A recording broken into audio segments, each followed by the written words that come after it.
ఇతర కార్పొరేషన్ చైర్మన్స్కి, ఇతర అఫీషియల్స్కి, తర్వాత ప్యాక్స్కి సంబంధించిన అఫీషియల్స్కి, అధికారులకి, ప్రెస్ మీడియా మిత్రులకి, ముఖ్యంగా ఎండనక వాననక పగలనక రాత్రనకుండా రైతులు తమ చెమట చుక్కల్ని నేలని తడిపి భూగర్భం నుంచి పచ్చని మొలకలు మొలిపించే మీ అందరికీ కూడా మీ వల్ల మా కడుపులు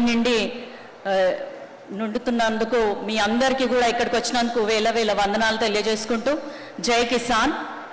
మీ అందరికీ తెలుసు మన కాంగ్రెస్ ప్రభుత్వము రైతు సంక్షేమ ప్రభుత్వం కాబట్టే మన ఇంతకుముందు మన ఎమ్మెల్యే గారు చెప్పినట్టు ఆర్థిక విధ్వంసం ఉన్నా కూడా మనకి సంక్షేమ పథకాలు రావాలి, రైతులకి మేలు జరగాలని ముఖ్య ఉద్దేశంతో వచ్చిన సంవత్సర కాలంలోనే దాదాపు 20,000 కోట్ల రైతు రుణమాఫీ చేయడం జరిగింది. అదే కాకుండా రైతు భరోసా, రైతు బీమా, ఇందిరమ్మ ఆత్మీయ భరోసా ఇట్లా చెప్పుకుంటూ పోతే రైతులకి చెందాల్సిన అన్ని సంక్షేమ పథకాలని ఎప్పటికప్పుడు చెల్లిస్తూనే ప్రభుత్వము రైతులకు అండదండగా ఉంటుంది. అట్లాగే మీరు పండించినటువంటి పంటల్ని కూడా వరి కానీ మొక్కజొన్నల్ని కానీ ఎప్పటికప్పుడు ఐకేపీ సెంటర్లలో అక్కడ కూడా మన మహిళా మనులకే దాన్ని ఓనర్షిప్ ఇచ్చి వారికి మాత్రమే ఐకేపీ సెంటర్స్ని నడిపించే బాధ్యతను అప్పగించి ఇందిరమ్మ రాజ్యము, మహిళా రాజ్యము, మహిళా శక్తిగా మన ప్రభుత్వము కనబడాలి అన్న ఉద్దేశంతో అన్నీ కూడా ఇప్పుడు డ్రోన్ కానీ ఇతర మనకు తెలుసు వ్యవసాయ పనిముట్లు కూడా ఉన్నాయి,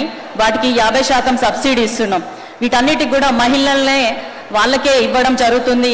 దీన్ని బట్టి మహిళల్ని కూడా ఎంతో ఆర్థిక అభ్యున్నతి చెందాలి వాళ్ళు అన్న ఉద్దేశంతో కూడా గవర్నమెంట్ వారికి తోడ్పాటును అందిస్తుంది.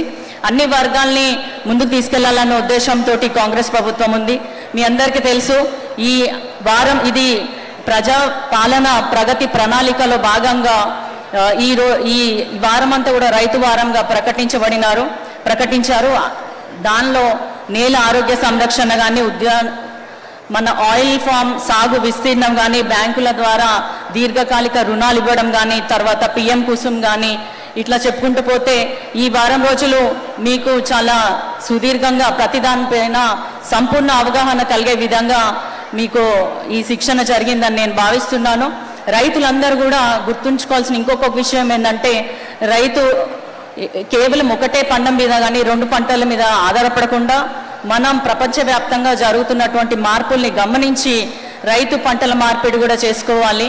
దానివల్ల భూసారం కూడా ఆరోగ్యంగా తయారవుతుందని మీ అందరూ తెలియజేస్తూ రానున్న రోజులలో కూడా మీకు ఆర్థికంగా ఇంకా బాగా వెసులుబాటు కలిగే అవకాశం ఉంది కాబట్టి ఇవి గమనించుకోవాలి. ఇంకొక విషయం ఏంటంటే ఎంతసేపు సీఎం రేవంత్ రెడ్డి గారు ఢిల్లీకి వెళ్తున్నారు అని అంటున్నారు కానీ మీరు గుర్తుంచుకోవాల్సిన విషయం ఏంటంటే దాదాపు 19 సెంట్రల్లీ స్పాన్సర్డ్ స్కీమ్స్ అన్నీ కూడా మళ్ళీ వాటికి పునర్జీవం కల్పించి రైతులకి దాదాపు కేంద్రం నుంచి 1,000 కోట్లు వచ్చే విధంగా ఏర్పాట్లు చేసినారు. వాటికి కన్సర్న్ మినిస్టర్స్ని, సెంట్రల్ మినిస్టర్స్ని కలవడం జరుగుతుంది. కాబట్టి ఇట్లా పదే వెళ్ళడము, అక్కడ మినిస్టర్స్ని ఎప్పటికప్పుడు ఇక్కడున్న అన్ని డిపార్ట్మెంట్స్కి ఏవైతే సెంట్రల్ గవర్నమెంట్ ఫండ్స్ రావాలో వాటిని ఎప్పటికప్పుడు పర్యవేక్షిస్తూ వచ్చే విధంగా కృషి చేస్తున్నారు మన సీఎం రేవంత్ రెడ్డి గారు.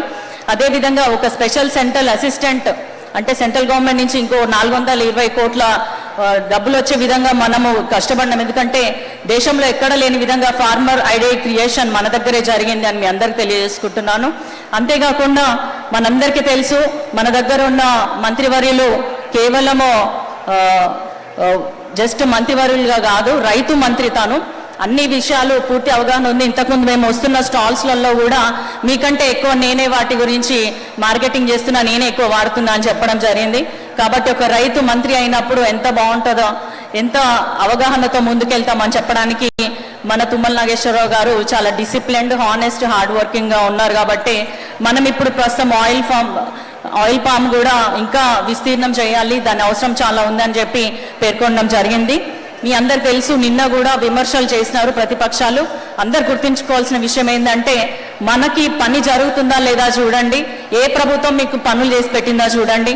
అంతకుముందు 10 ఏళ్లలో 1,00,000 రూపాయలు రుణమాఫీ కూడా చేయలేని ప్రభుత్వము వచ్చిన సంవత్సరంలోనే 2 లక్షల రుణమాఫీలు, దాదాపు 20,000 కోట్లు రైతు రుణమాఫీ చేసింది. అదే కాకుండా అనేక అంశాలపైన మీద కూడా రైతుల కోసము, సంక్షేమం కోసం ఎప్పుడు పాటుపడుతున్న ప్రభుత్వాన్ని మీరు ఎప్పుడు ఆశీర్వదించాలని మనసారా కోరుకుంటూ నాకు ఈ అవకాశం ఇచ్చిన పెద్దలందరికీ కూడా ధన్యవాదాలు తెలియజేసుకుంటూ సెలవు తీసుకుంటున్నాను. Thank you.